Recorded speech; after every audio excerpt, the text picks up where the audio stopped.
हो चुकी है स्टार्ट। और एक बार मुझे कंफर्म कर देंगे मेरी आवाज़ वगैरह सब ओके है तो हम अपनी क्लास की शुरुआत कर सकते हैं। चलिए एक बार मैं चेक कर लेता हूँ, उसके बाद हम अपनी क्लास को शुरू करेंगे।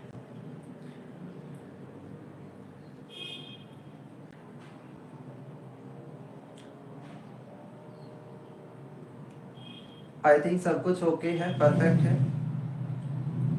कोई दिक्कत नहीं है क्लास में। आई थिंक सब कुछ ओके है, परफेक्ट है, कोई प्रॉब्लम नहीं है क्लास में। ओके, चलेगा। मुझे लगता है अब हम अपनी क्लास शुरुआत कर सकते हैं, स्टार्ट कर सकते हैं हम अपनी क्लास को। एक बार जल्दी से आ जाओ लाइव। अपनी क्लास शुरुआत कर सकते हैं, स्टार्ट कर सकते हैं हम अपनी क्लास को। एक सेकेंड, जल्दी से आ जाओ। हाँ जी, बताइए मुझे एक बार, सब कुछ ठीक है ना, परफेक्ट है? बताइए मुझे एक बार, सब कुछ ठीक है ना, परफेक्ट है? Very good morning to everyone. चलिए एक बार कमेंट में आ जाइए, good morning to everybody, good morning, very good morning. फटाफट से आ जाइए लाइव। तो आज की जो हमारी क्लास है, ये जो क्लास है ये एक आपकी मैराथन क्लास है भाई।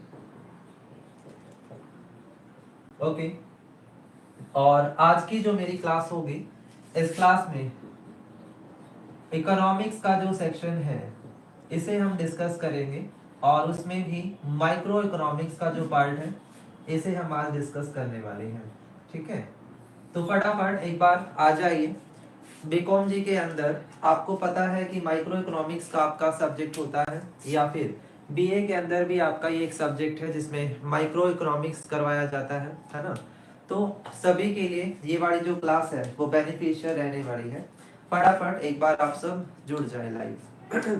बहुत ही मजा आने वाला है क्लास में, आप सब कुछ अच्छे से सारी चीजें समझेंगे। कॉपी पेन लेकर के बैठिए, रजिस्टर लेकर के बैठेंगे तो आपको सारी चीजें क्लास में ही क्लियर हो जाएंगी।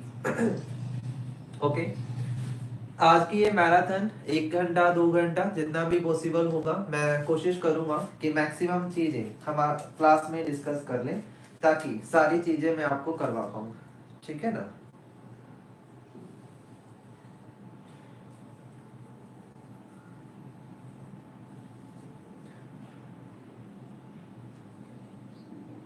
ओके, मैं उम्मीद कर सकता हूँ कि आपको सारी चीजें अब समझ आ जाएंगी। चलिए, तो देखिए अगर हम बात करें बिल्कुल स्टार्टिंग से, तो वर्ड है हमारा इकोनॉमिक्स। तो सबसे पहले इकोनॉमिक्स या फिर अर्थशास्त्र, इसका मतलब होता क्या है? ठीक है, यहीं से हम बिल्कुल बेसिक से एकदम फंडामेंटल से लेकर के मैं आपको एडवांस सारी चीजें सिखाऊंगा माइक्रो इकोनॉमिक्स में। आपको सारी चीजें क्लास में ही क्लियर हो जाएंगी। ठीक है भाई, एक बार ऐसे साथ दो मेरा पूरा, है ना? कमेंट करो, ऐसे बात नहीं बनेगी। कमेंट करके आप क्लास में आइए, ऐसे नहीं चलेगा। कमेंट करते रहिए ताकि मुझे भी लगे कि भी हाँ मैं किसी क्लास में पढ़ा रहा हूँ, है ना? लाइक कर दो सेशन को फटाफट, और शेयर भी कर दो सभी बच्चों के साथ। आपके जो दोस्त हैं सभी के साथ शेयर करें सेशन, जो भी लाइव जुड़ा हुआ है। ठीक है, चलिए। तो देखिए भाई, व्हाट इज इकोनॉमिक्स? तो इकोनॉमिक्स क्या है? It is the study of economic issues of an economy, right? कि इकोनॉमिक्स जो है वो एक तरह की स्टडी है जिसमें हम किसी भी अर्थव्यवस्था या किसी भी इकोनॉमी के अंदर इकोनॉमिक इश्यूज को पढ़ते हैं। ठीक है, जो इकोनॉमिक प्रॉब्लम होती हैं उनके बारे में हम स्टडी करते हैं, तो इसी वजह से इसे क्या कहा जाता है? इकोनॉमिक्स कहा जाता है। ठीक है, हिंदी में अगर बात करें तो अर्थव्यवस्था में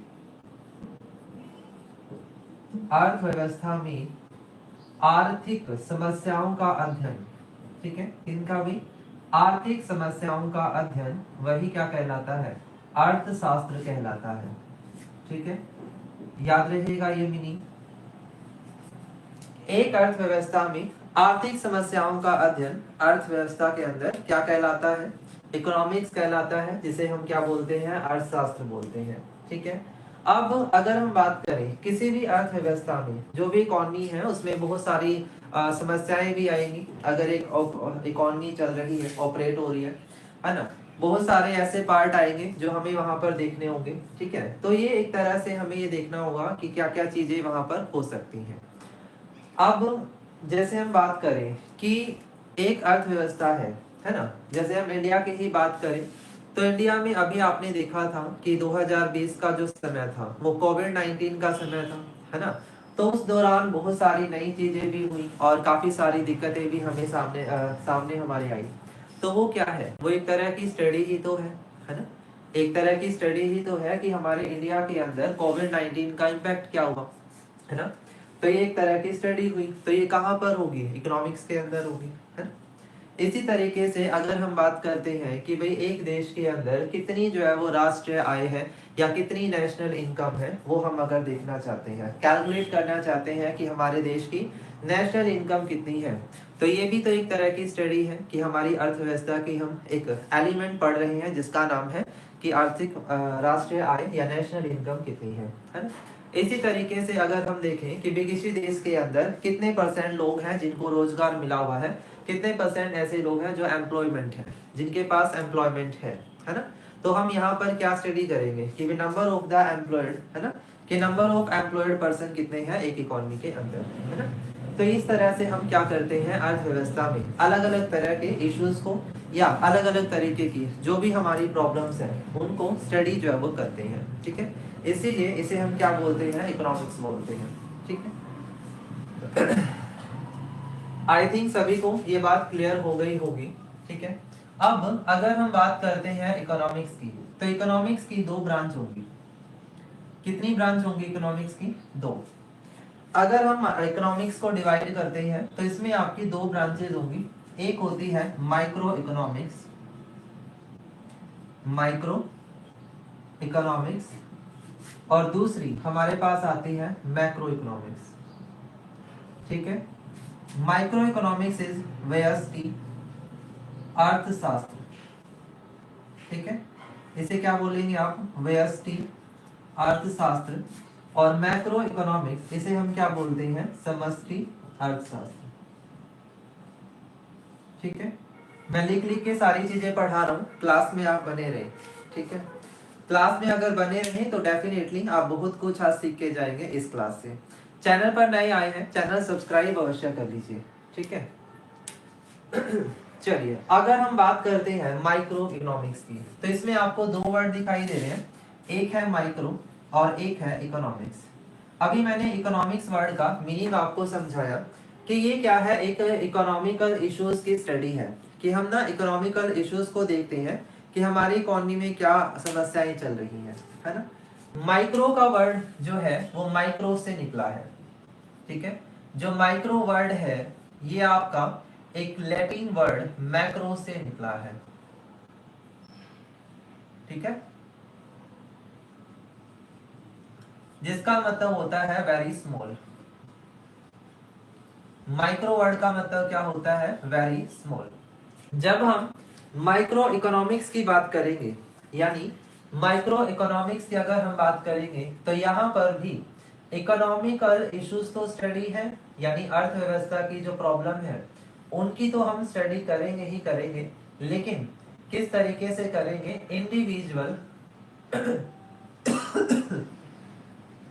इंडिविजुअल फैक्टर्स को लेकर के, यानी कि एकल व्यक्ति को लेकर के हम यहाँ पर स्टडी जो है वो करते हैं। इसीलिए इसे क्या बोला जाता है, माइक्रो इकोनॉमिक्स, ठीक है। जैसे अगर हम बात करते हैं कि एक जो प्रोड्यूसर है उसका इक्विलिब्रियम कहाँ पर होगा, ठीक है, यानी जो एक उत्पादक है उसका संतुलन कहाँ होगा, ये हम पढ़ रहे हैं, ठीक है। कि एक जो उत्पादक है, एक जो प्रोड्यूसर है, उसका इक्विलिब्रियम कहाँ पर होगा, हम ये चीज स्टडी करते हैं। तो प्रोड्यूसर का इक्विलिब्रियम तब होता है अगर वो प्रॉफिट मैक्सिमम अर्न कर पा रहा है ना। प्रॉफिट अगर वो मैक्सिमम अर्न कर पा रहा है, अधिकतम लाभ अर्जित कर पा रहा है ना, तो हम कहेंगे कि प्रोड्यूसर इक्विलिब्रियम में है। और अब अगर एक प्रोड्यूसर की हम स्टडी कर रहे हैं तो ये किसका ब्रांच होगा, माइक्रो इकोनॉमिक्स का, ठीक है। किसका ब्रांच है ये, माइक्रो इकोनॉमिक्स का ब्रांच है। सिमिलर अगर हम बात करते हैं कि एक कंज्यूमर है, ठीक है, अब एक कंज्यूमर का, सिंगल कंज्यूमर का अगर मुझे इक्विलिब्रियम चेक करना है तो कैसे चेक किया जाएगा कि उसका मैक्सिमम, कंज्यूमर का मैक्सिमम लेवल ऑफ सेटिस्फैक्शन कहां पर है। ठीक है, क्या करेंगे study, maximum level of satisfaction कहां पर है, यानी कि उसके अधिकतम संतुष्टि कहां पर हो रही है, ये चीज हम स्टडी करेंगे, है ना। तो वो क्या हो गया, कंज्यूमर का इक्विलिब्रियम हो गया। अब कंज्यूमर का अगर इक्विलिब्रियम है तो वो भी डेफिनेटली कहां पर आएगा, माइक्रो इकोनॉमिक्स के अंदर आएगा, राइट। वो भी किसके अंदर आएगा भाई, माइक्रो इकोनॉमिक्स के अंदर आएगा। वेरी गुड मॉर्निंग अंकित जी, समझ आई ये चीज। देखो अब मैं पढ़ा रहा हूँ तो क्लास में बच्चे नहीं है, फिर कहते हैं कि यूट्यूब पे क्लास में हो रही है। यूट्यूब पे क्लास तो तब हो ना, स्टूडेंट आए तभी तो मेरा भी मन लगेगा कि भी हाँ पढ़ाना है सबको, है। जल्दी से शेयर करो सेशन। देखो कितने अच्छे से मैं आपको नोट्स बना बना के सारी चीजें पढ़ा रहा हूँ। बुक्स की आपको जरूरत भी नहीं पड़ेगी अगर आप इस क्लास के नोट्स अच्छे से बनाएंगे तो। ध्यान से करो, समझ समझ के, बिल्कुल टू द पॉइंट मैं आपको सारी चीजें समझाने की कोशिश कर रहा हूँ, ताकि आप जब क्वेश्चंस लिखें तो आपको हर तरह से सारे टॉपिक क्लियर हों। चलिए आगे बढ़ेंगे। आई होप आपको ये समझ तो आ ही गया होगा कि माइक्रो इकोनॉमिक्स में इंडिविजुअल स्टडी है, आप इंडिविजुअल फैक्टर्स को लेकर स्टडी जो है वो करते हैं, राइट।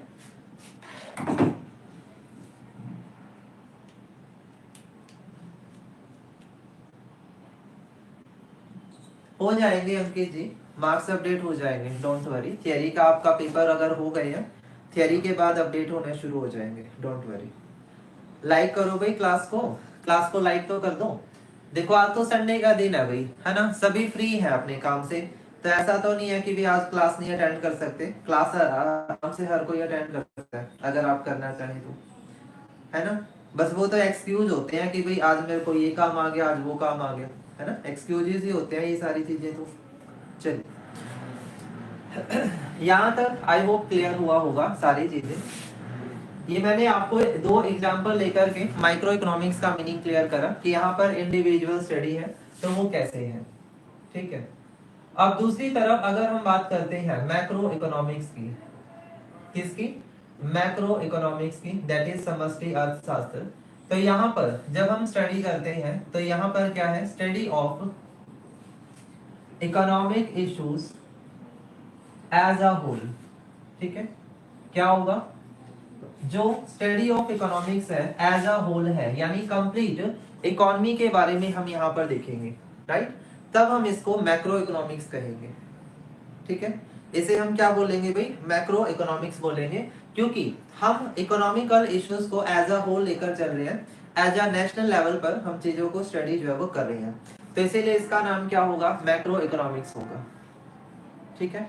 क्या नाम होगा बच्चा, मैक्रो इकोनॉमिक्स होगा। अब जैसे यहाँ पर अगर हम बात करते हैं तो माइक्रो इकोनॉमिक्स में आप चैप्टर पढ़ते हैं थियरी ऑफ डिमांड, है ना।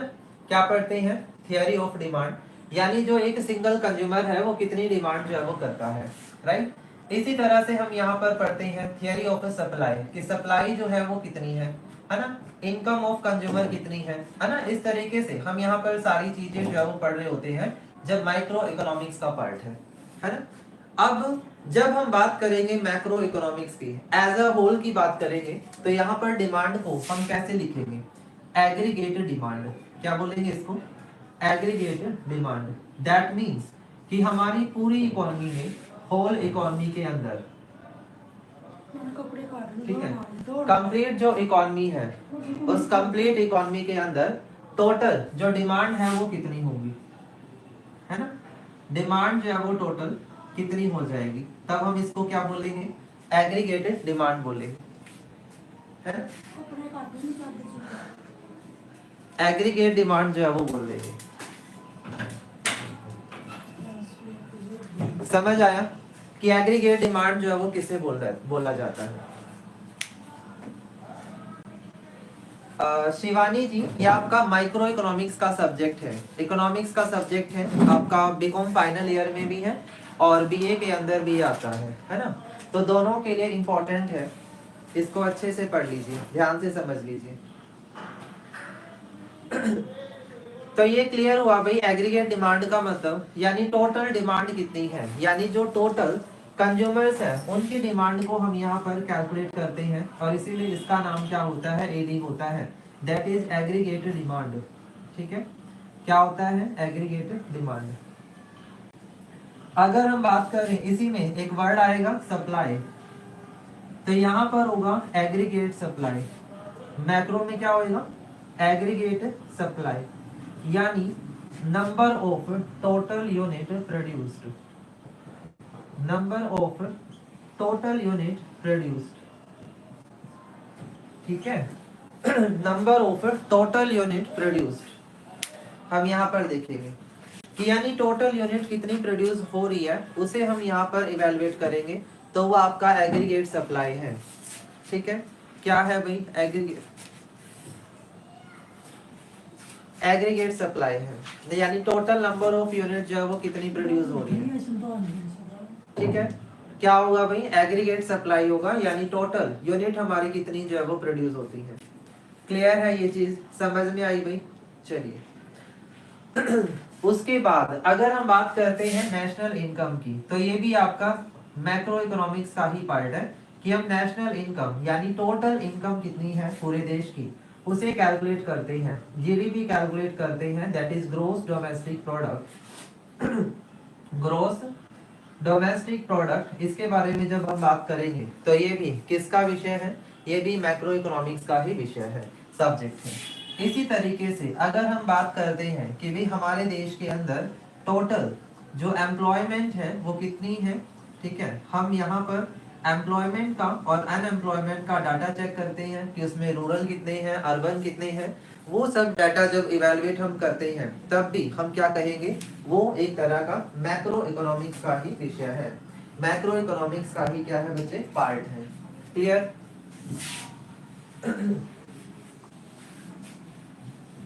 ठीक है ना। अब ये चीज क्लियर है सभी को।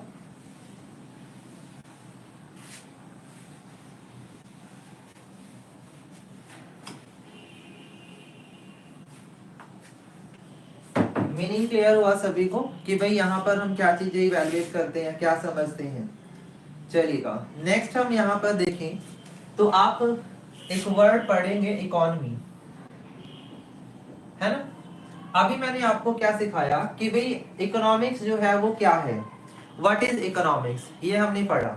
इकोनॉमिक्स तो एक स्टडी है जिसमें हम अलग अलग इकोनॉमीज के जो इश्यूज हैं उनके बारे में डिस्कस करते हैं, है ना। इसके बारे में हम बात करते हैं कि भाई एक इकोनॉमी है जो उसमें कितने तरह के इश्यूज है ना, वो सारी चीजें एज अ सब्जेक्ट हम पढ़ते हैं, तब हम इसे क्या बोलते हैं, इकोनॉमिक्स बोलते हैं। अब ये जो वर्ड इकोनॉमी है इसका मतलब क्या है, यानी जो इकोनॉमी होती है उनमें क्या क्या चीजें आती हैं। तो याद रखिए कि एक जो इकोनॉमी है, एक जो अर्थव्यवस्था है, ठीक है, इस अर्थव्यवस्था में तीन तरह की इकोनॉमी हमारी आती है, ठीक है। एक आपकी होती है कैपिटलिस्ट इकोनॉमी, ठीक है, क्या होती है भाई, कैपिटलिस्ट इकोनॉमी होती है। एक आपके पास होती है सोशलिस्ट इकोनॉमी, और तीसरी हमारे पास आती है मिक्स्ड इकोनॉमी, ठीक है। कैपिटलिस्ट को अगर हम हिंदी में पढ़ें तो इसका मतलब क्या है, पूंजीवादी अर्थव्यवस्था। कौन सी, पूंजीवादी अर्थव्यवस्था। सोशलिस्ट इकोनॉमी को हम अगर समझें तो ये क्या है, समाजवादी अर्थव्यवस्था, समाजवादी अर्थव्यवस्था, ठीक है। मिश्रित या मिक्स्ड इकोनॉमी को अगर हम पढ़ते हैं तो ये क्या है, मिश्रित अर्थव्यवस्था है। कैसी अर्थव्यवस्था है भाई, मिश्रित अर्थव्यवस्था है, यानी आपकी मिक्स्ड इकोनॉमी है, ठीक है। कैसी है, मिक्स्ड इकोनॉमी है। जब हम पूंजीवादी अर्थव्यवस्था की बात करेंगे तो यहाँ पर ज्यादा जो फोकस है वो किस चीज पर है कि यहाँ पर कैपिटल एक लार्ज लेवल पर होती है, यानी बड़े स्तर पर पूंजी है इस देश में, ठीक है। और जो प्रोडक्शन की एक्टिविटी है, जो भी प्रोडक्शन होगा या जो उत्पादन होगा वो कैसे किया जाएगा, उत्पादन हम किस तरह से करते हैं, तो उत्पादन मशीनों के जरिए होता है, ठीक है, इसीलिए इसे हम क्या बोलते हैं, कैपिटल इंटेंसिव टेक्निक बोलते हैं, कैपिटल इंटेंसिव टेक्निक। कि आप यहाँ पर पूंजी प्रधान जो तकनीक है उसका प्रयोग करते हैं प्रोडक्शन करने के लिए, पूंजी प्रधान तकनीक। ठीक है, पूंजी प्रधान तकनीक का प्रयोग करते हैं अगर हम किस में हैं, कैपिटलिस्ट इकोनॉमी में है। ठीक है, इतनी बात समझ आई, क्लियर हुई सभी को। चलिए, इसी तरह से अगर हम कैपिटलिस्ट इकोनॉमी का एग्जांपल लें तो यूएसए आपका एग्जांपल है जो एक कैपिटलिस्ट इकोनॉमी के तर्ज पर काम करता है, क्योंकि वहां पर सारा काम मशीनी है और जितना भी प्रोडक्शन होता है वो ज्यादातर प्रोड्यूसर सेक्टर के लिए किया जाता है। ठीक है, प्रोडक्शन में जो फोकस है वो ज्यादा किस पर होगा, प्रोड्यूसर सेक्टर पर होगा as comparison to the household sector. ठीक है, याद रखिए। उसके बाद अगर हम बात करें एक सोशलिस्ट इकोनॉमी की, तो याद रखिए जो सोशलिस्ट इकोनॉमी है इसमें क्या फीचर आ जाते हैं, क्या क्या बातें हैं जो एक सोशलिस्ट इकोनॉमी में आएगी, इसके बारे में हम बात कर लेते हैं। What do you mean by socialist economy?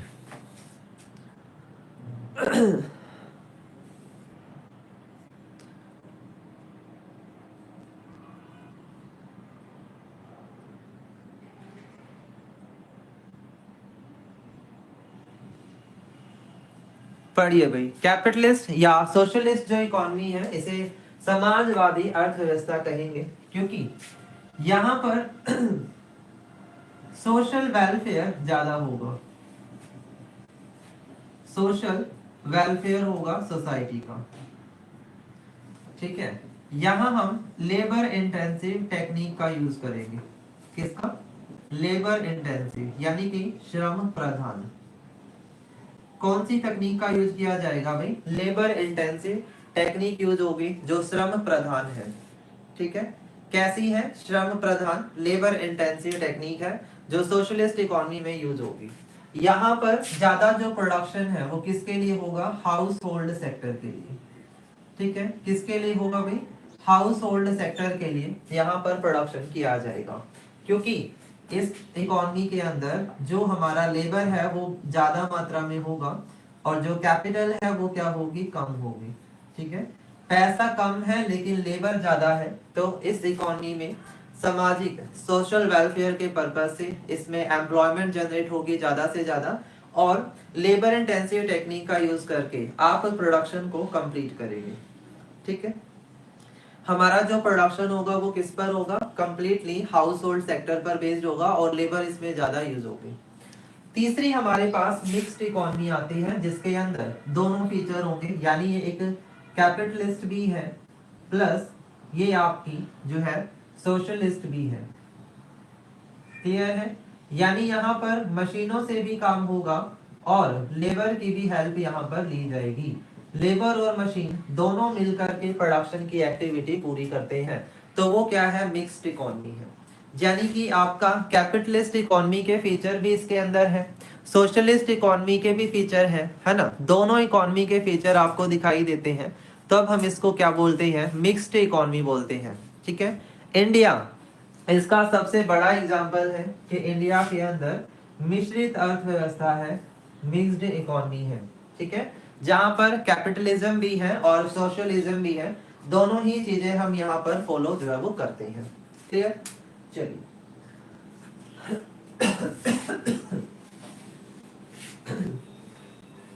यहां तक का कॉन्सेप्ट क्लियर है सभी को भाई, इकोनॉमी का मतलब क्या है।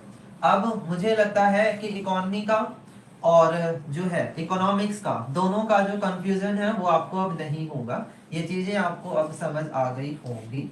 चलिए नेक्स्ट जो थिंक है उसमें देखिए क्या आता है, अगला जो पार्ट है उसमें हमने पढ़ना है कि एक जो इकोनॉमी है उसमें सेंट्रल प्रॉब्लम्स क्या होती हैं। ठीक है, एक इकोनॉमी की सेंट्रल प्रॉब्लम्स, केंद्रीय समस्याएं। एक अर्थव्यवस्था के अंदर जो सेंट्रल इकोनॉमी है, सेंट्रल जो प्रॉब्लम्स है वो कौन सी है, केंद्रीय समस्याएं क्या क्या हो सकती हैं, इसके ऊपर हम बात करेंगे आगे की चर्चा में। क्लियर है, समझ में आ रही है चीजें? चलिए क्लास में लाइक कर दीजिएगा, शेयर कर दो भाई सेशन। आप हमारा जो ग्रुप है, ग्रुप में क्लास को शेयर कर दो बच्चों फटाफट, ताकि सभी आ जाएं क्लास में, पता लगे कि भाई माइक्रो इकोनॉमिक्स की क्लास चल रही है। सेंट्रल प्रॉब्लम ऑफ इकोनॉमी, तो इसके अंदर आपने याद रखना है 3 तरह की प्रॉब्लम देखने को मिल सकती है। सबसे पहली होती है व्हाट टू प्रोड्यूस, दूसरी होती है हाउ टू प्रोड्यूस, और तीसरी होती है फॉर होम टू प्रोड्यूस। ठीक है, व्हाट टू प्रोड्यूस का मतलब है क्या उत्पादन करें, क्या उत्पादन करें, what to produce. How to produce का मतलब है कैसे उत्पादन करें, और होम टू प्रोड्यूस का मतलब है किसके लिए उत्पादन करें। गेटिंग आ रही है समझ में बात? व्हाट टू प्रोड्यूस का मतलब है कि क्या उत्पादन करें, कैसे उत्पादन करें और किसके लिए उत्पादन करें।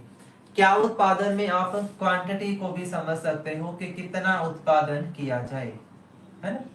अब एक जो इकोनॉमी है उसमें 2 तरह के सेक्टर आते हैं, एक आपका हाउस होल्ड आता है ना, और दूसरा जो है वो एक प्रोड्यूसर सेक्टर आता है, जिसे आप इंडस्ट्री भी बोल सकते हैं, उद्योग भी कह सकते हैं। ठीक है, हाउस होल्ड में क्या आता है, हम जो अपने आप को एक हाउस होल्ड की तरह मान सकते हैं। ठीक है, और एक हाउस होल्ड इकोनॉमी के अंदर ये चीजें हम देखने को मिलेगी, प्रोड्यूसर और इंडस्ट्री। तो व्हाट टू प्रोड्यूस में यही प्रॉब्लम है कि भाई हम जो प्रोडक्शन है वो हाउस होल्ड के लिए ज्यादा करें या फिर जो प्रोड्यूसर है उनके लिए ज्यादा करें, है ना। This will be the controversy, यही कंट्रोवर्सी रहती है एक इकोनॉमी के लिए कि वो हाउस होल्ड के लिए प्रोडक्शन ज्यादा करे या फिर प्रोड्यूसर के लिए ज्यादा प्रोडक्शन करे, दोनों में कंट्रोवर्सी रहती है। ठीक है, तो ये आपकी प्रॉब्लम है कि क्या उत्पादन करें, कितना उत्पादन करें, किस तरह से। फिर दूसरा जो है हाउ टू प्रोड्यूस, ये बेसिकली रिलेट करेगा टेक्निक से। मैंने आपको मीनिंग क्लियर कर दिए हैं उसके अंदर, अभी हमने जो इकोनॉमी का कॉन्सेप्ट पढ़ा उसमें मैंने आपको ये समझाया भी था। कैसे उत्पादन करें एक तरह की टेक्निक है, इसमें हम 2 तरह की टेक्निक पर बात करते हैं कि या तो एक इकोनॉमी लेबर इंटेंसिव यूज करती है या फिर कैपिटल इंटेंसिव यूज करती है ना। तो डिपेंड करेगा कि भी इकोनॉमी जो है इनमें से किस तरह की टेक्निक को यूज करती है, या तो वो लेबर इंटेंसिव का यूज कर रही है या फिर कैपिटल इंटेंसिव का यूज कर रही है, ये प्रॉब्लम रहती है। अब एक अर्थव्यवस्था में ये समस्या रहेगी कि वो लेबर का यूज करेगी ज्यादा या फिर कैपिटलिज्म का ज्यादा यूज करेगी। ठीक है, लेबर इंटेंसिव टेक्निक यूज होगी या फिर आपके जो है वो कैपिटल इंटेंसिव टेक्निक को यूज किया जाएगा। This will be the problem of how to produce. And how to produce के अंदर अगर हम बात करते हैं तो यहाँ पर होता है किसके लिए उत्पादन हो, कि भाई हम हाउस होल्ड के लिए करें उत्पादन या फिर जो प्रोड्यूसर है उनके लिए करें। ठीक है, दोनों सेक्टर में से किसके लिए उत्पादन किया जाए, ये हमारी प्रॉब्लम रहती है, किसके लिए, फॉर होम टू प्रोड्यूस। ठीक है, अब अभी हमने जो इकोनॉमी का कॉन्सेप्ट पढ़ा था भी, अगर एक कैपिटलिस्ट इकोनॉमी है तो वो इन प्रॉब्लम को कैसे दूर करेगी।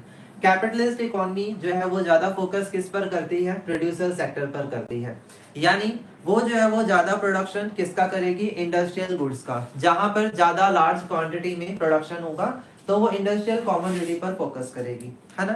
अगर एक सोशलिस्ट इकोनॉमी है तो वो कैसे डील करेगी, वो हाउस होल्ड सेक्टर की जो गुड्स है उन पर फोकस कर लेगी, भाई हमें जो प्रोडक्शन करनी है वो ज्यादा किस पर करनी है, हाउस होल्ड पर करनी है ना। ऐसे ही टेक्निक की अगर हम बात करते हैं तो एक जो कैपिटलिज्म वाली इकोनॉमी है वो लेबर इंटेंसिव टेक्निक यूज करती है, और अगर एक सोशलिस्ट इकोनॉमी है तो वो लेबर इंटेंसिव टेक्निक यूज करेगी, राइट। कैपिटलिज्म कैपिटलिस्टिक इकोनॉमी में यूज होगा और लेबर इंटेंसिव एक सोशलिस्ट इकोनॉमी में यूज होगा। क्लियर। इसी तरह से अगर हम बात करते हैं कि किसके लिए उत्पादन करें, तो वही सेम चीज कि अगर हम एज अ कैपिटलिज्म बात करेंगे तो वहां पर ज्यादा फोकस प्रोड्यूसर पर होगा और कम फोकस हाउस होल्ड पर होगा। तो इस तरीके से हम अपनी जो सेंट्रल प्रॉब्लम्स है इनको क्या कर सकते हैं, दूर कर सकते हैं। क्लियर? चलो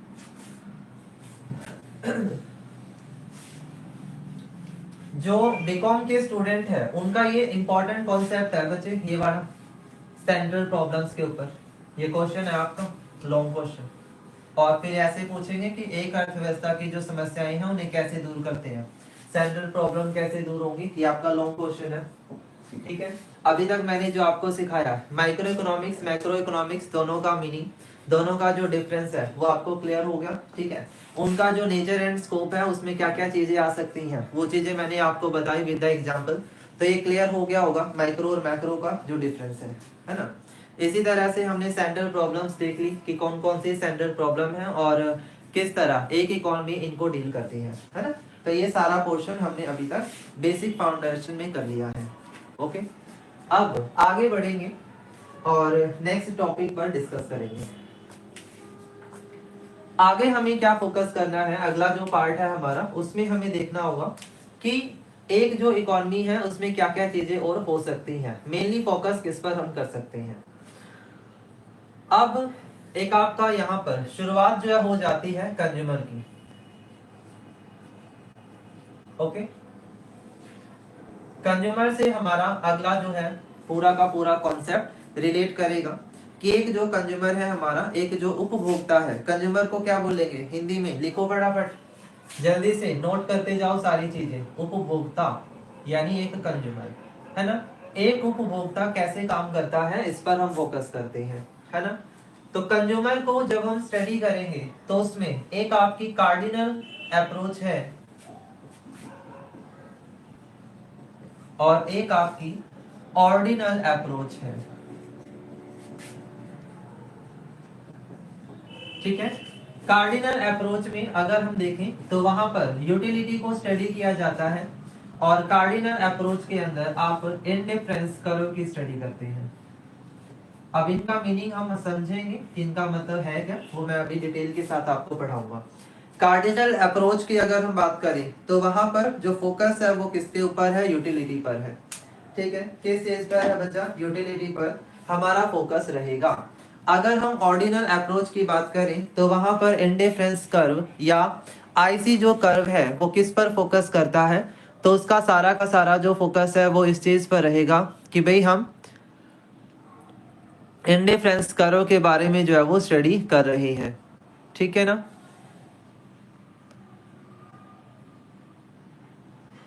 क्लियर है यहां तक, समझ में आया। चलिए, कार्डिनल एंड ऑर्डिनल दोनों अप्रोच आपको क्लियर हो गई होंगी, ऐसे मैं उम्मीद करता हूं समझ आ गया होगा। ठीक है ना, चलिए अब हम यूटिलिटी से शुरुआत करते हैं।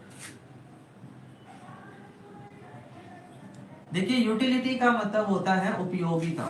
क्या मतलब होता है बच्चा, उपयोगिता। ओके, उपयोगिता का मतलब होता है यूज करना, यूज ऑफ कॉमोडिटी। क्या मतलब है इसका, यूज ऑफ कॉमोडिटी, वस्तु का उपयोग। ठीक है, इसका क्या मतलब होता है, वस्तु का उपयोग या उपभोग, दोनों में से कोई भी वर्ड हो सकता है, तो आप इसे यूटिलिटी कहते हैं। ठीक है, क्या बोलते हैं, यूटिलिटी बोलते हैं, याद रखेंगे इसको। फटाफट से कमेंट सेक्शन में मीनिंग लिखो यूटिलिटी का, यूटिलिटी का मीनिंग लिखिए फटाफट, जल्दी से बच्चा फटाफट से लिखिए भाई।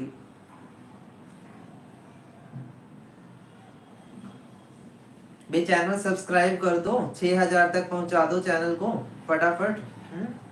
थोड़ी सी कमी रह गई है, फटाफट से इसका फैमिली बढ़ाओ, इंक्रीज करो, है ना। ये काम तो आप लोगों का ही है, आप ही कर सकते हैं ये काम।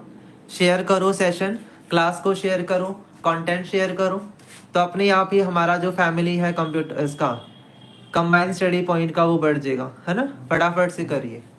चलिए, तो यूटिलिटी का अगर हम मतलब समझें तो वो क्या है, यूज ऑफ कॉमोडिटी।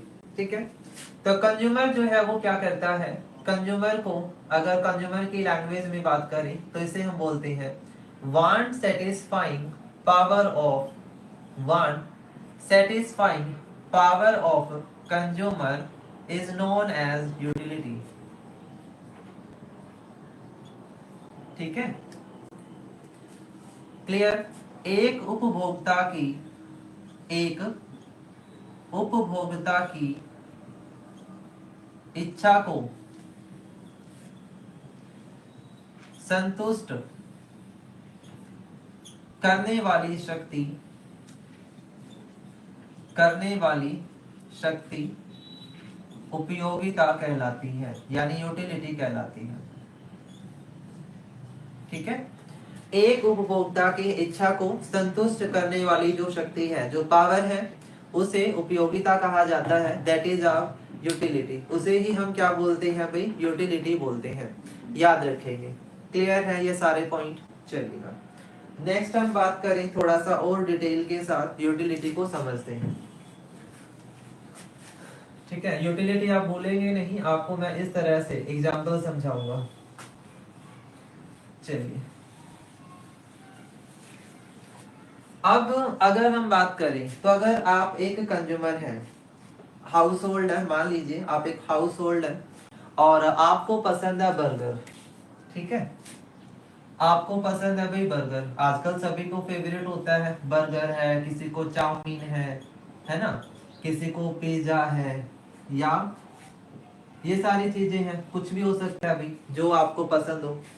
तो आपकी कोई भी फेवरेट डिश हो, आपने कहा कि भाई मेरी तो ये फेवरेट डिश है, मुझे तो ये चीज चाहिए होगी, है ना, मेरे को तो ये चीज चाहिए है ना।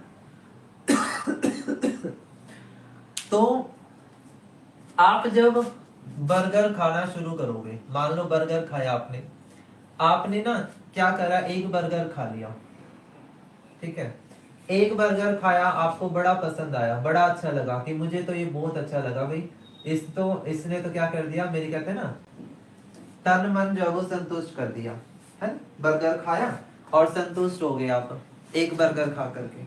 लेकिन आपका मन नहीं भरा, आपने कहा कि भाई मैं तो एक और बर्गर लूंगा भाई, तो आपने सेकंड बर्गर खा लिया, एक और बर्गर खा लिया भाई, है ना।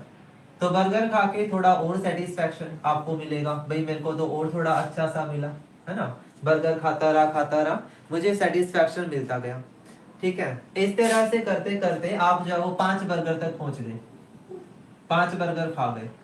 ठीक है, और 5 बर्गर खाने के बाद क्या होएगा, बताओ मुझे, क्या होएगा? एक तरह से लिमिट आएगी ना भाई, लिमिट तो आएगी। चाहे आपकी कोई भी चीज हो, है ना, कोई भी कॉमोडिटी कितनी भी फेवरेट हो, और उसको लिमिट तक ही तो खा सकते हो। ऐसा तो है नहीं भाई अनलिमिटेड खाओगे, कहीं ना कहीं तो लिमिट आएगी चीजों के लेकर। तो आपने बर्गर खाते गए 5 बर्गर तक आपका हो गया, बस मैं नहीं अब खा सकता भाई, 5 बर्गर जो है वो मेरे हद है, लिमिट है। और धक्के से आपके फ्रेंड ने आपको एक बर्गर और बढ़ा के दे दिया।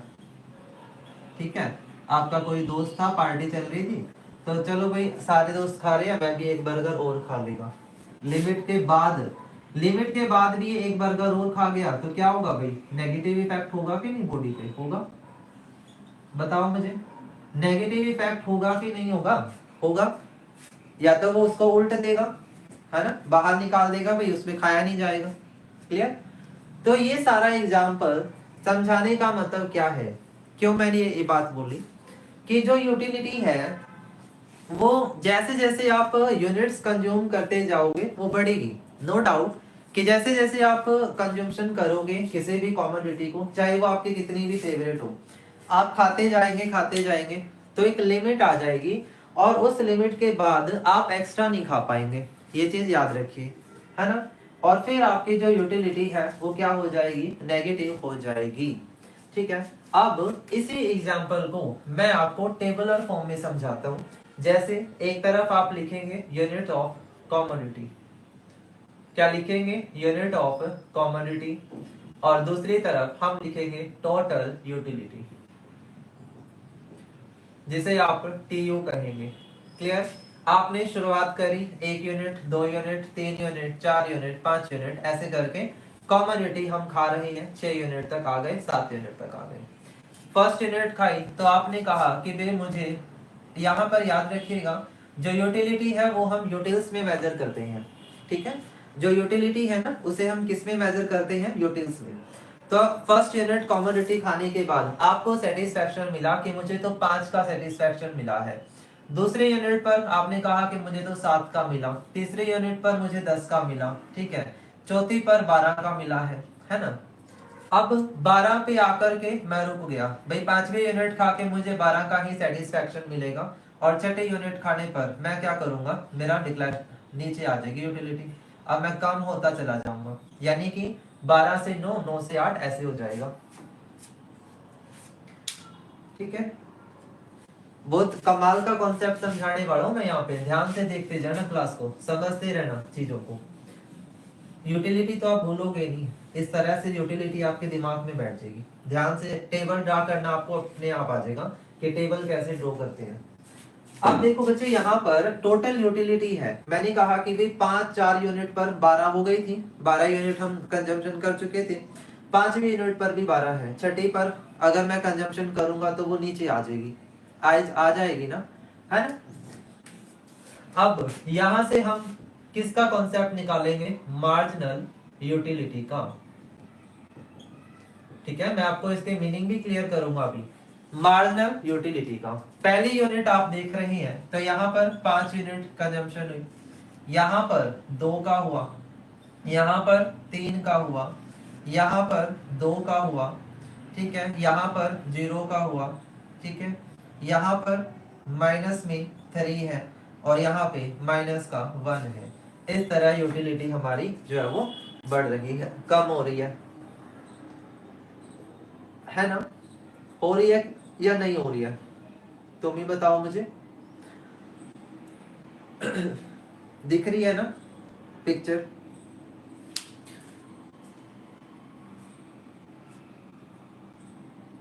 तो टोटल यूटिलिटी का अगर हम मीनिंग समझें तो ये क्या है, it refers to sum of total units of commodity, units of commodity, ठीक है भाई। एक जितनी भी कॉमोडिटी है और उन कॉमोडिटी के अंदर जो आप यूनिट्स कंज्यूम करते हुए चले जा रहे हो, उसका जो टोटल है उसे हम क्या बोलते हैं, टोटल यूटिलिटी बोलते हैं, ठीक है। और मार्जिनल यूटिलिटी क्या होती है, it refers to change in utility due to additional unit of commodity. क्या आपने एक्स्ट्रा जो है वो यूनिट ऑफ कमोडिटी कंज्यूम करी और उसकी वजह से आपके यूटिलिटी में क्या चेंज आया, उसे हम क्या बोलेंगे, मार्जिनल यूटिलिटी बोलेंगे, ठीक है। क्या बोलेंगे, मार्जिनल यूटिलिटी। तो फॉर्मूला क्या होगा, mu is equal to TUN minus 1। ये आपका मार्जिनल यूटिलिटी का फॉर्मूला हो जाएगा, क्लियर। और अगर हम टोटल यूटिलिटी निकालते हैं तो इसका फॉर्मूला क्या होगा, समेशन MU, यानी मार्जिनल यूटिलिटी का जो टोटल है उसे हम क्या बोलते हैं, टोटल यूटिलिटी बोलते हैं, ठीक है। अब इसी फिगर को अगर मैं एक ग्राफ के फॉर्म में प्रेजेंट आपके सामने करता हूं,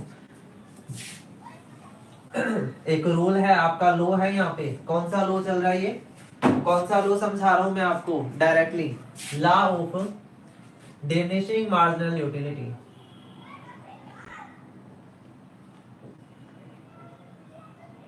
डिमिनिशिंग मार्जिनल यूटिलिटी क्या हो रहा है यहाँ पर, डिमिनिशिंग मार्जिनल यूटिलिटी चल रही है। एक सेकेंड दीजिएगा, थोड़ा सा टेबल को चेंज करना पड़ेगा, एक सेकेंड रुकिए, डिक्लाइन करना पड़ेगा ना ये।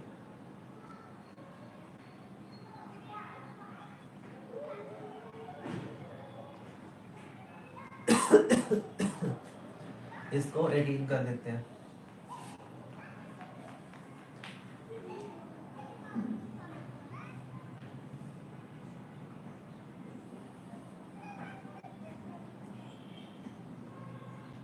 दस कर देते हैं यहाँ पे, तो ये 3 हो जाएगा। यहाँ पे 12 कर देते हैं तो ये 2 हो जाएगा।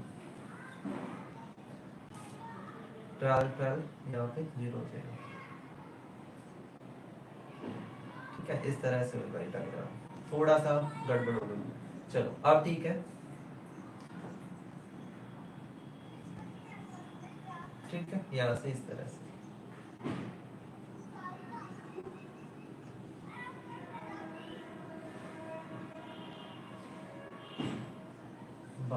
ठीक है, 12 यहाँ से 5, यहाँ पर ये आपका इस तरह से 12 में से 5 गए 7, फिर ये 2, फिर यहाँ पर ये 2, इस तरह से होगा ये। क्लियर? तो अगर हम देखें ग्राफ के फॉर्म में इसी चीज को, तो जो टोटल यूटिलिटी कर्व है वो कुछ इस तरीके की शेप में होता है। ठीक है, ये हमारा टोटल यूटिलिटी कर्व है, और जो मार्जिनल यूटिलिटी कर्व होगा वो कुछ इस तरह से होगा।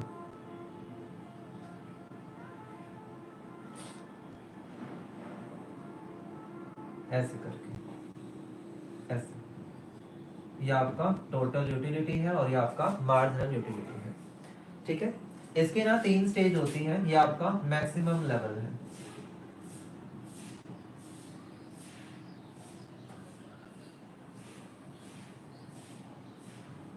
जहां पर ये इस तरीके से हमारा एमयू कर्व होगा, और यहाँ पर 0 हो जाएगा और नीचे आएगा तो नेगेटिव हो जाएगा। ठीक है जी। टोटल यूटिलिटी अगर हमारी बढ़ रही है, इंक्रीज हो रही है, तो मार्जिनल यूटिलिटी क्या होती है? डिक्लाइन होती है। स्टेज 1 दिखाई दे रही है आपको, फर्स्ट स्टेज में टोटल यूटिलिटी बढ़ रही है, लेकिन मार्जिनल यूटिलिटी क्या हो रही है? कम हो रही है ना? मार्जिनल यूटिलिटी क्या हो रही है? कम हो रही है। अगर हम बात करें जब टोटल यूटिलिटी मैक्सिमम होगी, यानी यहाँ पर सैचुरेटेड पॉइंट पर आएगी, तो मार्जिनल यूटिलिटी क्या हो जाती है? 0, स्टेज नंबर 2 में।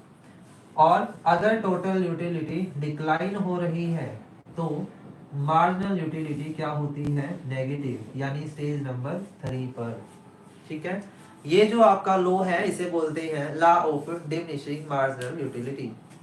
इसका मतलब ये होता है कि जैसे जैसे हम यूनिट का कंजम्पशन करते जाएंगे, तो मेरा मार्जिनल यूटिलिटी क्या होता जाएगा? कम होता होता चला जाएगा। ठीक है, डिक्लाइनिंग स्टेज पर जो वो आ जाएगा। क्लियर है? समझ आया भाई? डायग्राम मीनिंग क्लियर है भाई? यूटिलिटी का समझ में आए टॉपिक? आई होप समझ आया होगा। चलिए, तो ये आपका यूटिलिटी होता है, जिसको मैंने आपको क्लियर कर दिया with the help of table, with the help of diagram, with the help of definition. ठीक है, सारी चीजें आपको बता दी।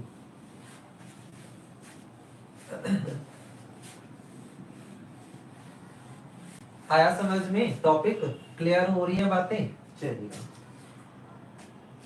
इसके बाद नेक्स्ट, अभी मैंने आपको एक चीज समझाई थी जिसका नाम है इंडिफरेंस कर्व। एक वर्ड लिखा था ना अभी हमने, क्या लिखा था? Indifference curve. जो यूटिलिटी है वो ये बताती है भाई, अगर एक कमोडिटी कंज्यूम हो रही है तो वो किस तरह से कंजम्पशन होती चली जाएगी, वो हम देख रहे थे, है ना? अगर एक सिंगल कमोडिटी है तो यूटिलिटी करते करते, कंजम्पशन करते करते मार्जिनल यूटिलिटी क्या होती है? डिक्लाइनिंग लेवल पर चली जाती है। ठीक है, वो मैंने सिंगल कमोडिटी करके समझाया। अगर 2 कमोडिटी भी होती है तो वहां भी सेम ही चीज फॉलो होगी कि आपका जो इंटरेक्शन सैचुरेशन पॉइंट होगा इनका कर्व का, वहीं आपके इक्विलिब्रियम आ जाएगी। ठीक है, 2 कमोडिटी के केस में भी सिमिलर आप इसी तरह से निकालते हैं, है ना? मार्जिनल यूटिलिटी उसमें भी ऐसे ही फाइंड आउट होती है।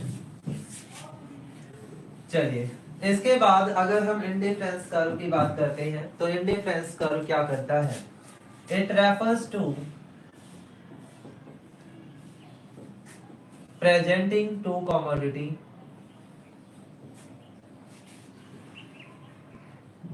and which show same level of satisfaction, same level of satisfaction। तो उसे हम क्या बोलते हैं? इंडिफरेंस कर्व बोलते हैं। कि आपके पास 2 कमोडिटी है और उन दोनों कमोडिटी पर सेम लेवल ऑफ सेटिस्फैक्शन मिलता है। ठीक है, अगर मैं कहूं कि आपके पास यूनिट है 1 2 3 4 5 और आप जो है वो एप्पल की कंजम्पशन करते हैं और दूसरी तरफ मैंगो की कंजम्पशन करते हैं, ठीक है। और इसी में अगर हम बात करें तो यहाँ पर एप्पल, ठीक है, यूनिट आपकी कंज्यूम हो रही है, ये आपका 5 है, ये 6 है, ये 7 है, 8 है, 9 है और 10 है, ठीक है। इसी तरह से अगर हम यहाँ पर देखें तो ये आपका हो जाएगा 12, 9, 7, 6, 5, 4, इस तरह से। तो ये जो सेकंड नंबर यूनिट आपको दिखाई दे रही है, इसमें क्या है, दोनों कॉमोडिटी पर सेम लेवल ऑफ सेटिस्फेक्शन है ना। तो इसे हम इंडिफरेंस कर्व बोलेंगे। क्या बोलेंगे? Indifference curve. क्योंकि इंडिफरेंस कर्व जब बात करता है तो वो रैंकिंग पर करता है, ठीक है।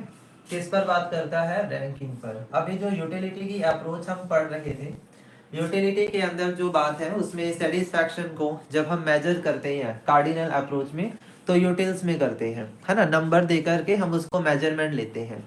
जबकि अगर हम इंडिफरेंस कर्व में बात करेंगे तो वहां पर हम रैंकिंग देते हैं वैल्यूज को, यानी आप वहां पर रैंक दे रहे होते हैं 1 2 3 4, क्योंकि कॉमोडिटी 2 होती हैं और 2 कॉमोडिटी होने पर हम उसमें लेवल ऑफ सेटिस्फैक्शन चेक करते हैं कि सेम लेवल कहां पर देखने को मिलेगा। क्लियर है? चलिए, इंडिफरेंस कर्व की अगर हम बात करते हैं तो यहाँ पर इसका कर्व कुछ इस तरीके से होता है एंड ये आपका कन्वेक्स टू ओरिजिन होगा, ठीक है। इसकी ये प्रॉपर्टी ध्यान में रखनी है कि जो इंडिफरेंस कर्व है वो आपका कन्वेक्स टू ओरिजिन होता है, ठीक है। कैसा होता है भाई? कन्वेक्स टू ओरिजिन होता है।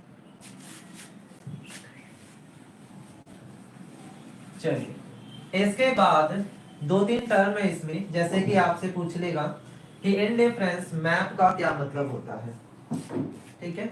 वर्ड आपसे पूछा जाए अगर कि इंडिफरेंस मैप का क्या मतलब है, तो इंडिफरेंस मैप को ऐसे समझना है कि it is the combination of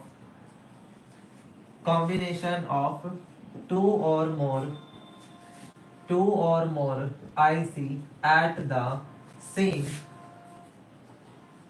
page, right. कि इंडिफरेंस जो मैप है वो क्या है? एक तरह का कॉम्बिनेशन जिसमें 2 या 2 से ज्यादा IC at a same page होंगे। जैसे अगर मैं एक ग्राफ पेपर लूं कुछ इस तरह, तो आईसी कर्व इस तरह से शिफ्ट होगा ऐसे करके, है ना। इस तरह हम इसमें आप आईसी शो करेंगे, IC1, IC2, IC3 और IC4। दिख रहा है आपको? जैसे जैसे हमारा सेटिस्फैक्शन बढ़ रहा है, जैसे जैसे सेटिस्फैक्शन बढ़ रहा है, आपका जो आईसी कर्व है वो ऊपर की तरफ शिफ्ट करता हुआ चला जा रहा है ना। तो ये आपका इंडिफरेंस मैप होता है अगर हम 2 या 2 से ज्यादा आईसी कर्व को सेम ग्राफ पेज पर या ग्राफ पेपर पर शो करते हैं, तो आप इसे क्या कहेंगे? इंडिफरेंस मैप जो है वो कह देंगे कि आप यहाँ पर 2 से ज्यादा आईसी कर्व शो कर रही है, यहाँ पर शो हो रहा है। क्लियर? इसके बाद अगर हम बात करते हैं इंडिफरेंस मैप के बाद इंडिफरेंस कर्व में किन तरह की प्रॉपर्टीज का यूज है, मोस्ट इंपॉर्टेंट क्वेश्चन आपका बनता है कि बताइए इंडिफरेंस कर्व की वेरियस प्रॉपर्टी कौन कौन सी है। इंपॉर्टेंट क्वेश्चन 20 मार्क्स में डायरेक्ट क्वेश्चन बनता है कि इंडिफरेंस कर्व में प्रॉपर्टी क्या क्या हो सकती है, ठीक है। तो यहाँ पर आप ध्यान रखेंगे, जो जो मैं आपको पॉइंट नोट करवाऊंगा वो आपने याद रखनी है। सबसे पहली प्रॉपर्टी अभी मैंने आपको सिखाई थी कि जो आईसी कर्व है इसका जो शेप है वो कैसा है? कन्वेक्स टू द ओरिजिन है, ठीक है। कैसा शेप है इसका? कन्वेक्स टू ओरिजिन, यानी जो इसका ग्राफ पेपर है उसमें ओरिजिन की तरफ इसका कन्वेक्स होता है, कन्वेक्स फिगर होती है, ठीक है। ये तो आप समझते होंगे ना, कुछ इस तरह की फिगर है तो वो कन्वेक्स है, और अगर ओरिजिन की तरफ ऐसे होती है तो वो आपका कनकेव होता है। साइंस के अंदर भी आप ये चीज पढ़ते हैं कि कन्वेक्स और कनकेव क्या होंगे, है ना। दूसरी चीज आईसी कर्व, इसमें क्या होता है? हायर आईसी, जितना आईसी ऊपर की तरफ जाएगा उतना ही वो higher level of satisfaction show करेगा, ठीक है। क्या करेगा? Higher level of satisfaction show करेगा। जितना वो ऊपर की तरफ शिफ्ट करता जाएगा ऐसे कर्व, उतना ही लेवल ऑफ सेटिस्फैक्शन हमारा जो है वो शो करेगा। ठीक है, याद रखिएगा। क्लियर है ये पॉइंट? चलिए, तो इसके बाद तीसरे नंबर पर हमारे पास ये आता है कि जो इंडिफरेंस कर्व है इसकी जो फिगर है वो कभी इंटरसेक्ट नहीं करेगी, never intersect to each other. कभी भी एक दूसरे को ये कट नहीं करते, इंटरसेक्ट नहीं करते। अभी आपने मैंने ग्राफ भी दिखाया आपको कि इंडिफरेंस कर्व किस तरह से ऊपर की तरफ शिफ्ट हो रही है और वहां पर कहीं पर भी कोई भी इंटरसेक्शन नहीं है। क्लियर? इसके अलावा it show left to rightward, है ना, ये आपका लेफ्ट टू राइट मूव करता है। इसकी जो मूवमेंट है वो हमेशा लेफ्ट टू राइट होती है, याद रखेंगे। ठीक है, यानी इधर से उधर जा रहे हैं तो वो आपका इसमें मूवमेंट देखने को मिलेगा। क्लियर है? चलिए नेक्स्ट, अगर हम इंडिफरेंस कर्व की और प्रॉपर्टी की बात करें तो जो इंडिफरेंस कर्व होता है ये आपका इट शो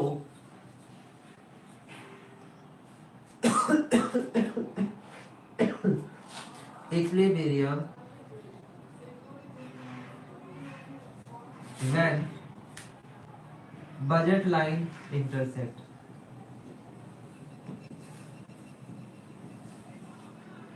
ठीक है ना, अब यहां से एक लाइन आपकी बनती है, ये जो बजट लाइन है हमारी वो क्या है, देखिएगा समझिएगा ध्यान से कि जैसे अगर हम बात करें तो ये हमारी लाइक बजट लाइन है। ठीक है, इसे आप क्या कहेंगे? बजट लाइन कहेंगे। बजट लाइन का और क्या नाम है? इसे हम प्राइस लाइन भी कह देते हैं, याद रखिएगा। इंडिफरेंस कर्व जब इसी पॉइंट को टच करेगा कुछ इस तरह से तो ये हमारा इक्विलिब्रियम बनाता है। यानी अगर आपसे ये कहा जाए कि कंज्यूमर इक्विलिब्रियम कब होगा अगर हम ऐसे कर्व अप्रोच यूज करते हैं, तो वहां पर आपका अप्रोच ये रहेगा कि जो बजट लाइन है अगर वो इसको इंटरसेक्ट करेगी तो वो आपका इक्विलिब्रियम हो जाएगा। ठीक है, गेटिंग? समझ में आई चीजें? क्लियर हुआ पॉइंट? चलेगा।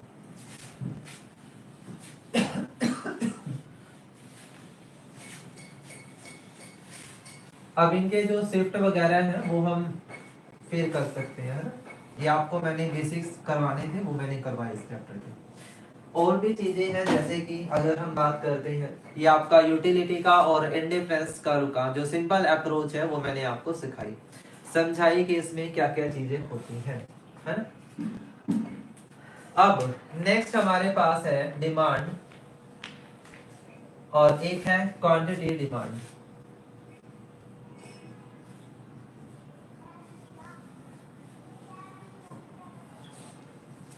एक होती है डिमांड और एक होती है क्वांटिटी डिमांड। ठीक है, डिमांड का मतलब होता है कि एक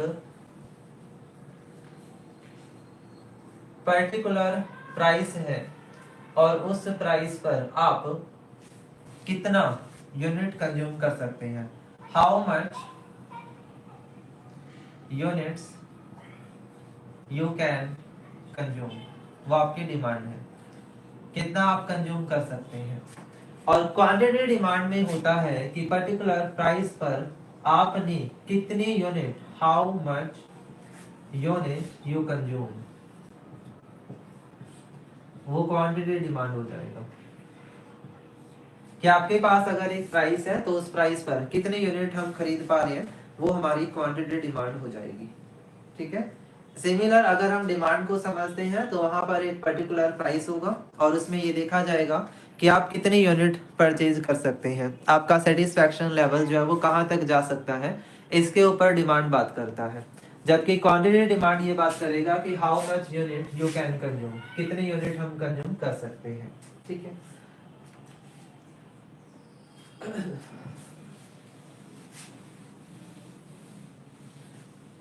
इसी तरह से अगर हम डिमांड की बात करते हैं तो डिमांड में क्या क्या चीजें आती हैं, डिमांड के अंदर डिटर्मिनेंट क्या क्या आएंगे,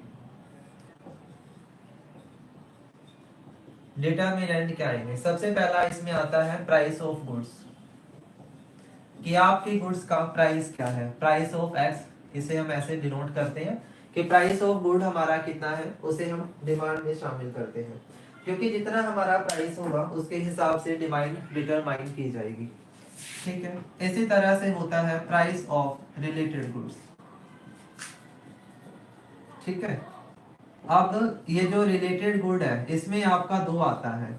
एक तो आता है कि भाई एक सब्स्टिट्यूट गुड्स होती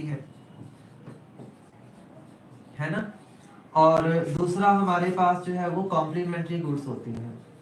ठीक है, एक तो सब्स्टिट्यूट होती है और दूसरी क्या होती है बच्चा, कॉम्प्लीमेंट्री गुड्स होती है। सब्स्टिट्यूट का मतलब ये होता है कि भाई अगर मेरे पास सब्स्टिट्यूट अवेलेबल रहेगा तो मैं क्या करूंगा, दूसरी कॉमोडिटी परचेज कर लूंगा। यानी यहाँ पर आप याद रखिएगा प्राइस का और डिमांड का कैसा रिलेशन होगा, है ना। अगर टी और कॉफी है, एग्जाम्पल के लिए समझो, टी और कॉफी है, टी का प्राइस बढ़ा तो डिमांड किसकी बढ़ती है, कॉफी की, है ना। सब्स्टिट्यूट करके वो कॉफी पे शिफ्ट करेगा, तो सब्स्टिट्यूट गुड्स में पॉजिटिव रिलेशन जो है वो देखने को मिलेगा प्राइस और डिमांड का, है ना। सिमिलर अगर कॉम्प्लीमेंट्री कॉमोडिटी है तो यहाँ पर प्राइस का और डिमांड का कैसा रिलेशन होगा, नेगेटिव रिलेशन होगा। यानी जैसे पेन और इंक, ठीक है, एक का अगर प्राइस बढ़ा है तो दूसरे की डिमांड कम होती रहेगी। क्लियर, तो इनवर्स रिलेशन होता है कॉम्प्लीमेंट्री गुड्स का। ठीक है, इसके अलावा अगर हम बात करते हैं तो यहाँ पर आपके टेस्ट एंड प्रेफरेंस भी शामिल होते हैं कि एक जो कंज्यूमर है उसके टेस्ट एंड प्रेफरेंसेस क्या है। ठीक है, अपने टेस्ट एंड प्रेफरेंस के बेस पर वो डिमांड जो है वो फोकस करेगा। इसके अलावा इनकम ऑफ द कंज्यूमर, एक जो कंज्यूमर है उसके इनकम कितनी है, उसके पास पैसा कितना है, वाई से आप इसे डिनोट करते हैं, टेस्ट एंड प्रेफरेंस को टी से डिनोट करते हैं, रिलेटेड गुड्स को पी आर लिख करके डिनोट करते हैं, है ना। तो ये सारे पॉइंट माइंड में रखिएगा, समझ के रखिएगा, समझिएगा। ठीक है, इसी तरह से अगर हम बात करते हैं तो यहाँ पर एक पॉइंट होगा एक्सपेक्टेशन, कि जो कंज्यूमर है उसकी एक्सपेक्टेशन क्या है उसे हम ई से डिनोट करते हैं। गवर्नमेंट की पॉलिसी, ठीक है, तो यहाँ पर जी ये भी एक फैक्टर होगा जिसकी वजह से किसी भी डिमांड को हम यहाँ पर इंटरसेक्ट करते हैं या डिटरमाइन करते हैं, याद रखिएगा। क्लियर है, ये सारे पॉइंट समझ में आए होंगे, ऐसी मैं उम्मीद कर सकता हूँ। उसके बाद डिमांड से ही रिलेटेड आपका टॉपिक बनेगा लॉ ऑफ डिमांड। ठीक है, तो ये थोड़ा सा पॉइंट और कर लेते हैं लॉ ऑफ डिमांड, उसके बाद हम क्लास को एंड करेंगे। ठीक है, टाइम के अकॉर्डिंग हमें देखना होगा चीजों को। लॉ ऑफ डिमांड ये क्या कहती है कि there is the inverse relation between price and quantity demand. ठीक है, लॉ ऑफ डिमांड क्या कह रही है भाई, प्राइस और क्वांटिटी डिमांड के अंदर कैसा रिलेशन होता है, इनवर्स रिलेशन होता है। मतलब अगर प्राइस बढ़ेगा तो क्वांटिटी डिमांड कम होगी, और अगर प्राइस कम होगा तो क्वांटिटी डिमांड बढ़ेगी। एग्जांपल देखिए कि अगर एक प्राइस 1 2 3 4 ऐसे चल रहा है और क्वांटिटी डिमांड हमारी 10 9 8 7 ऐसे चल रही है, तो आपको दिखाई दे रहा होगा कि प्राइस बढ़ रहा है लेकिन जो क्वांटिटी डिमांड है वो क्या हो रही है, कम हो रही है। तो इसका जो ग्राफ भी बनेगा वो कुछ इस तरह से बनेगा कि आप यहाँ पर क्वांटिटी डिमांड शो करेंगे, नीचे प्राइस शो करेंगे और यहाँ पर वैल्यू लिखेंगे 1 2 3 एंड 4, और यहाँ पर आप लिख लेंगे 2 4 6 8 और 10। जब हम कमोडिटी 1 कंज्यूम करते हैं तो डिमांड है 10 पर, अगर कमोडिटी 2 प्राइस है तो कितना है, 9 पर है हमारा प्राइस। ठीक है, 3 है तो 8 पर आ जाते हैं हम लोग, और अगर 4 है तो 7 पर आ जाते हैं, यानी कि यहाँ पर आ जाते हैं। तो डिमांड कर्व कुछ इस तरीके से हमारा आएगा। तो इसकी शेप कैसी होगी, डाउनवर्ड होगी। ठीक है, कैसी शेप होती है लॉ ऑफ डिमांड की, डाउनवर्ड होती है, याद रखेंगे।